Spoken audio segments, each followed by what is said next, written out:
সম্মানিত ভিউয়ার আসসালামু আলাইকুম। আমরা এখন আসছি হচ্ছে বাঁধন এরিয়া। আসলে এখানে অনেক ছোট, ছোট স্পট আছে যেখানে শুটিং স্পট হয় এবং বিভিন্ন রকমের এখানকার প্রাকৃতিক দৃশ্য দেখার জন্য বিভিন্ন মানুষজন আসেন। আমরাও এসেছি আজকে আপনাদেরকে একটু এখানকার সৌন্দর্যটা আপনাদেরকে দেখানোর জন্য।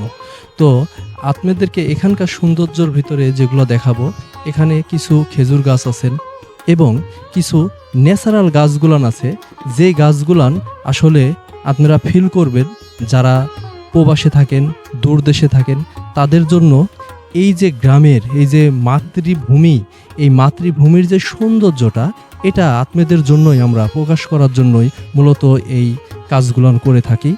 তাই আমরা চেষ্টা করব আপনাদেরকে সবসময়ই প্রাকৃতিক, সবসময়ই সুন্দর কিছু উপহার দেওয়ার জন্য।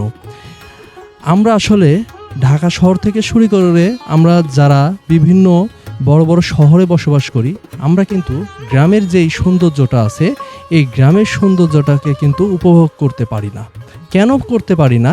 কারণ আমাদের কর্মব্যস্ততার মাঝে আমরা এই প্রাকৃতিক দৃশ্যগুলানকে আমরা চাইলেও সহজে দেখতে পারি না।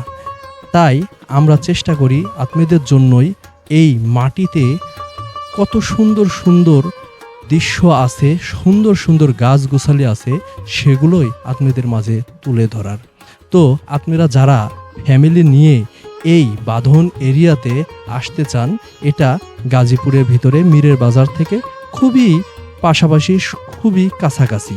এই স্থানগুলোতে আপনারা চাইলেও নিজেরা ফ্যামিলি নিয়ে আসতে পারবেন, আবার চাইলেও নিজেরা একা আসতে পারবেন, আবার চাইলেও আপনারা বিভিন্নভাবে আপনারা দলবদ্ধভাবে এই স্থানগুলোতে আসলেই আপনারা প্রাকৃতিক সৌন্দর্য, প্রাকৃতিক সব কিছুই দেখতে পাবেন, প্রকৃতির সাথে ভালোবেসে চলতে পারবেন।